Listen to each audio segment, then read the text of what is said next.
What's up? What's going on? What's good, everybody? This is the Boxing Source, and we are here live with a young pro prospect hailing from Albany, Georgia, with a record of 3-0 with all of his wins by way of knockout. He has a fight coming up on Saturday night that will be in Atlanta, Georgia, as part of the fight card between Jamel Herring and Shakur Stevenson. He'll be fighting fellow unbeaten fighter Roberto Negrete in a four-rounder at featherweight on ESPN Plus. This is the 2019 Junior National Olympic gold medalist, hitman himself, Haven Brady Jr. What's going on? How you doing? How you doing? How you doing? Glad to Oh be here. man, Glad all to be good, here. all good. Just looking forward to this fight coming up here in Atlanta, Georgia, and I know you're excited about it. I know that you've had, about three fights, two fights in Las Vegas, and then hmm one that was outside of Las Vegas. But this is like your first pro fight here in the state of Georgia. Like, how excited are you to get in that ring there in Georgia? Uh, it's been a minute since I've been in the ring, a couple months, so I'm anxious to get back in the ring. And then on top of that, with it being in my home state, I feel great. I had a great training camp, and I'm just ready to showcase some more skills. Yeah. Now your last win was over Nathan Bennett. You were able to stop him. You had your mix of speed and power with that. Like Mhm. how you felt during the course of that particular fight. I felt great. That was a great fight with the Teofimo Lopez fight council. That was a quick fight to fill in while I was already in shape and I already had did my training camp. So that was a great fight though. That wasn't televised and everything, but I still that was a great fight for me to showcase some small skills and get some more experience and just keep building up and getting better and better. Yeah, in our last conversation, you were seeing if you could get in the ring pretty much around like, March or April of this year, but, it kind of like got pushed back, pushed back. Mhm. So, you were just anxious to at least, get yourself in the ring, at least for one time in 2021 before, this thing came up. So, at least you were able to do that, and you were kind of like glad that you were able to get in that ring then, right? Right. Yes. Right. Correct. True, true. Now, this upcoming bout here against Roberto Negrete, 3-0. One of his wins by way of knockout. So you got two undefeated fighters, 3-0, same amount of pro experience. So how are you kind of like approaching this fight as far as like pacing yourself in training, or kind of like seeing if there was like anything that you might have been able to see from Roberto Negrete, if anything? Just like the fight, I just get prepare myself as well as I can, and just going there with a game plan and just execute as I go, and be prepared and be ready for anything that he brings to the table. Gotcha. Now, in our last conversation, you were talking about, your training regimen there in Georgia, but also, going in other places as well, such as like Ohio and things like that. For this fight, were you pretty much like based in Georgia most of the time, or did you go elsewhere as well? I base my training camp this time in Ohio. Most of them be in Ohio. It was in Ohio, Toledo, Ohio. Gotcha. So you were there with, your team there in Ohio and things like that. Yes, correct. Kind of like going back and forth or whatnot. No, it was no back and forth this time. When it was time for training camp, when I went home after my last fight, I still trained and stayed in shape there. But when I came up here, I got in full training camp mode and did my whole training camp up here. We went a couple places and sparred, but that's it. Nowhere, just mainly here. Gotcha. So, kind of like with the thing in sparring, like, is there like anybody that in particular that you may have sparred against or to prepare for this particular fight that may have a little bit more experience or has been there in the featherweight division for a while, longer than you, or anyone above that featherweight division? No, not quite this for not for this camp. I didn't fight nobody, spar anybody like that at that caliber. I got some good work, and I think I'm well prepared and ready. Yeah, gotcha. Now, I know last conversation we talked about, your time there in the junior National Olympics. You were able to win that gold medal there, and all the times that you were able to travel. How does it feel like here in this instance where you're going to be not that far from your hometown in Albany, Georgia, and having Mhm. fans coming from Albany to Atlanta to watch you? It's a great experience. I can't wait. My family and my friends, some of my supporters have been waiting to see me in action since I've been pro and really since I've been amateur too. And I know they can't wait to see me in action, and I can't wait to showcase some skills in front of a lot of my home fans, my friends, and things like that. And I think it's gonna be a great turnout, and I'm gonna put on a great performance. Just make sure you tune in. Yep, no doubt. Those in the Georgia area, you could come over to the State Farm Arena and check out Hitman Haven Brady Jr. But if you're outside of Georgia, you could catch this on ESPN Plus. It's going to be part of the full fight card that's in Atlanta, Georgia. Like I said, headlined by the WBA Super Featherweight Championship between Jamel Herring and Shakur Stevenson. So you're going to be part of that large card. You got, a number of people or number of fighters that is coming from the Atlanta and the Georgia area that's going to be part of this card. So you're Right. going to be out there, showcasing your skills alongside a lot of people, fighters there that are coming from Atlanta, Georgia, and outside of that. So how's it being part of that card? Having a lot of those fighters there from Atlanta and other parts of Georgia being included in this card. It's great. Some of the fighters that on the card, like Hot Rod and Xander Zayas, even Sakura, Jamal Herring, all those are a great friend of mine, and just it's amazing to be on the card with them, and we all showcase our skills on ESPN with a great crowd and a great turnout, and bringing boxing to the A Town, and it feels great to be on the first card in Atlanta from Top Rank, and I can't wait. Gotcha. Now, you mentioned to me earlier that, you're not just necessarily a full time boxer, but you're also a full time student. You've been taking classes over at, I think it's Clark Atlanta University. So Yes, it's like, correct. splitting time with training and then also, doing the thing with school. So, how is that like kind of like mixing up, your training and then putting in the hours for your college courses? Just great time management. Just setting the schedule up and going as my schedule is playing, and just staying focused and being determined. Now, is there like any courses that you might have ran into some issues with at first that you had to adjust to when you first started out? Yes, definitely. It's a couple courses. Actually, I had to change my major because I was doing biology at first, and that was kind of I wouldn't say it was kind of a little bit too challenging, and then eventually I would have to go to Clark and start taking class in class instead of doing everything online. So I changed it to business management. What I was doing in high school. When I was doing college and high school, I was doing business management. So I'm just finishing that course up right here. Gotcha. So you had the thing with college prep, in your final years of high school for like business management, so you'll be able to transition over. Yeah, no, the Right, thing with like, biology and, biology, chemistry, and that type of stuff, a lot of times you would have to be in there for labs so that you be able to do right, experiments. correct. So yeah, you definitely have to be, on campus for that. So, Right, correct. as long as you, still able to, switch majors and still stay on your course, and you should be all good. Before we go back into the thing with the fight, when you were like coming up there in high school, you were pretty much a multi-sport athlete, and Right, kind of like heard that you almost wanted to be the next answer, you know, yeah, right.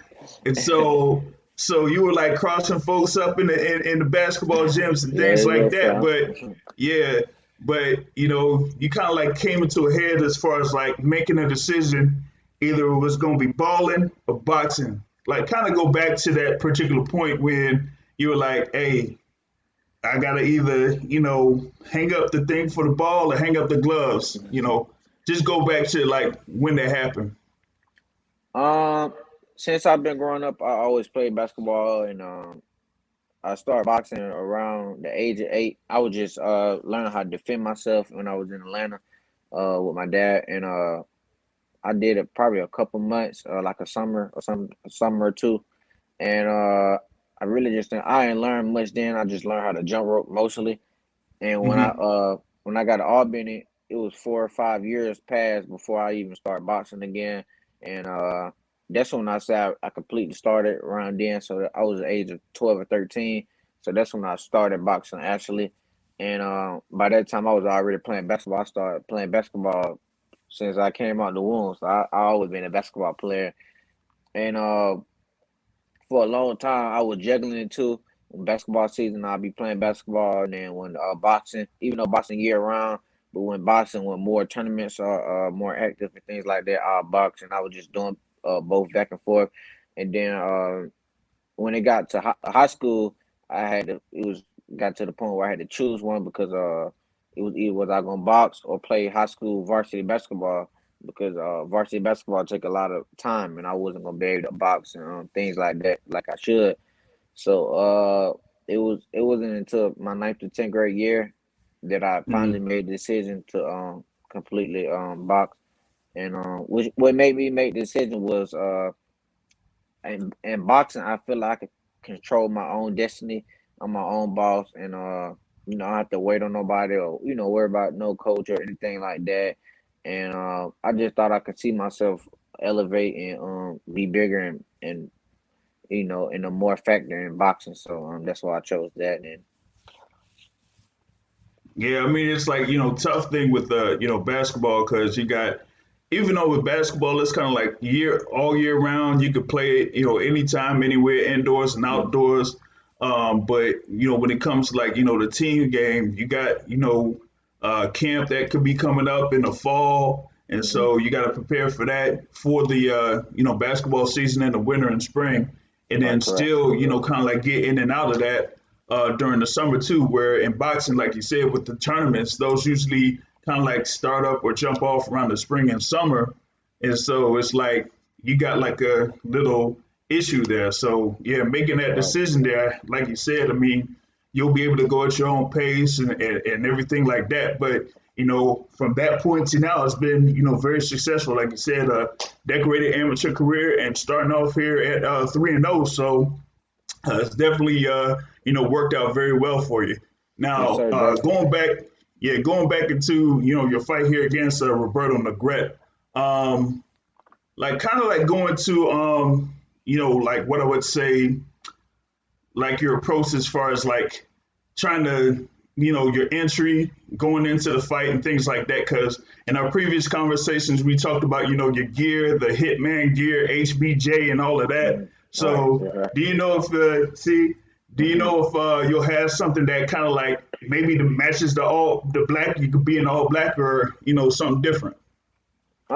Yes, sir. I have a nice outfit on that I've been waiting to wear for a minute. It been prolonged a couple times, but I finally get to pull it out and it kind of match the city code a little bit. And I got a great amount of sponsors on there. Thanks to all my sponsors, and it's gonna be a great show. Yeah, I feel like if you look good, you perform good. So I'm definitely gonna look good. Oh, most definitely, most definitely. And I know that you probably got, your crew out there that's you're going to be there at the State Farm Arena. That's going to have the whole gear out there. So Right, yes, sir. I'm planning on being down there. So I got to see, the crew out there with the HBJ Definitely, shirts. You know what I'm definitely, saying? definitely, yes, sir. Yeah. So definitely, have a picture of them out there with the HBJ shirts and everything like that, man. But kind of going into, you got this fight coming up. What do you think about either future plans for maybe fitting in one more fight in 2021, or do you see yourself just getting back into gear in 2022? I'm definitely shooting for one more fight in December. I'll be able to let go more information after this fight, and but I'm definitely tuned in. One more fight in December, and starting the year off strong next year. Going for 5 to 6 fights next year. Oh man, 5 or 6 fights. So yeah, you'd be really busy, on that. So that would be something there. Like kind of going to your relationship with your team, with your trainers, head trainers, cutmen, and things like that. Like how has that been going as far as like like you said, you've been training full time in Ohio, and you kind of like work with a couple of folks there in Ohio as well. Everything's going good. My whole team, we getting along. We putting in endless hours, endless work, and we prepare, and we ready to showcase some great skills and perform good. Yeah, gotcha, man. Um, Now this thing here is gonna be like a 4 rounder. Do you plan on like continuing on that 4 round thing, going into next year, or maybe like transitioning up to like 6 rounds or more? Definitely moving on to sixth round. My goal is to in December. I want that to be my first sixth rounder. So we'll finish this fourth round out strong, and looking forward to getting the sixth rounder in December sometime. Gotcha. Now, with you being there in the featherweight division, of course, you had Shakur Stevenson being a former WBO featherweight champion. What do you think about that overall talent level there at featherweight, right now, whether it's the current champions now or those that are, coming up? Um, I think the featherweight has some great fighters. A lot of different styles and a lot of different countries. Like featherweight, I guess is a smaller weight, so you see a lot of different people from different countries and not a lot of Americans, but but I think it's some great talent. Many different styles, and I think it's a great weight class, and I think the weight class is getting bigger and bigger, and bigger and bigger, and I'm looking forward to making it bigger and bigger. Oh, no doubt, no doubt. Yeah, like you said, it's very diverse when it comes to the featherweight division, even at the top of the division. I mean, you got champions. You got, of course, Gary Russell Jr. there. You got Emmanuel Navarrete that had his fight this previous weekend. Leo Correct. Santa Cruz, held the Yeah. WBA title, Right. and you got fighters from the UK that's holding titles there at featherweight. So it's a very diverse set of fighters there in the featherweight division, from the top all the way on down. And we're seeing that you're going to be there as the future of the featherweight division, without a doubt. And, it pretty much is starting here right now. Like I said, 3 fights already down. His next fight coming up on Saturday night against Roberto Negrete at the State Farm Arena. So we're definitely looking forward to all of that.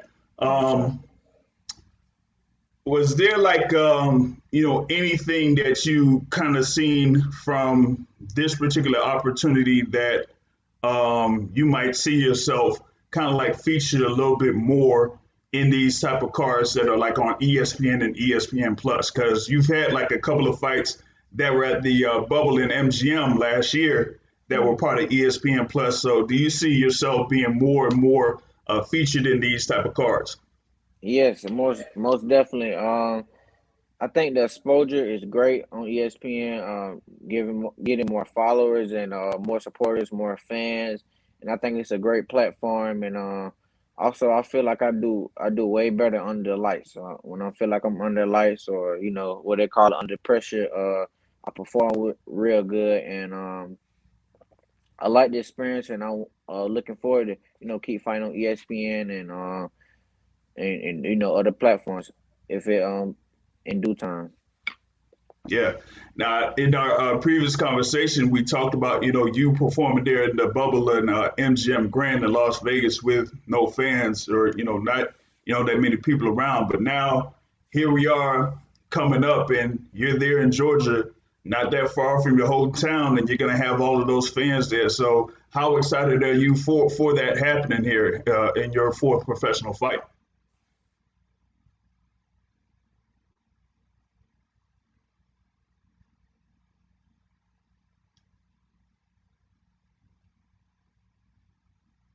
Oh, you got me there. Oh, it might have. Hold on, just a moment. You hear me? Oh, okay, you might. I think the thing is like not getting picking up your audio. Hold on, just a moment. Let me see something.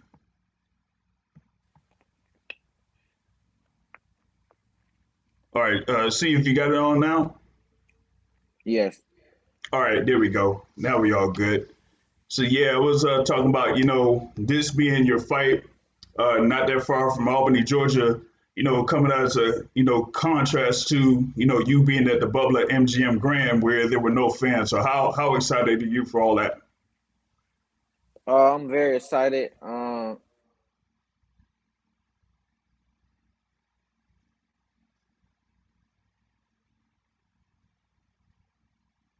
It was calling. That's why I messed Yeah, up. yeah, Uh, but but I'm very excited to put on a great performance in my home state with fans. This is my first fight with fans, and it's in my home state, and I feel like everything is gonna go well. Perform good, look good, and I can't wait. yeah. Gotcha, there, man. So with that being said, is there like anything else for your fans and everything to let them know here before we got this fight coming up Saturday night? I just want all my fans. I want to thank all my fans and all my supporters, all my sponsors. I want to thank my family. I want to thank the man above. Uh, just for giving me this opportunity, and thank everybody for supporting me. Thank you for joining, having me on the show, and I'm ready to put on a great performance come Saturday night, and tune in. You don't want to miss it. Oh, yeah, no doubt. Do not miss it. ESPN Plus. He is going to be there against Roberto Negrete in Atlanta, Georgia. It's going to be a great performance from the hitman, Haven Brady Jr. Like I said, it's going to be part of the fight card featuring the WBO Super Featherweight Championship fight between Jamel Herring and Shakur Stevenson. But you got two undefeated fighters that are taking it in the ring. Haven Brady Jr. against Roberto Negrete, but Hitman Haven Brady, thank you very much for coming on here on the Boxing Source, and we'll definitely be seeing you there in Atlanta, Georgia. Thank you. All right, no Yes, sir. doubt. Have a good evening, everybody. All right, see you. Thank you. All right, okay, you too.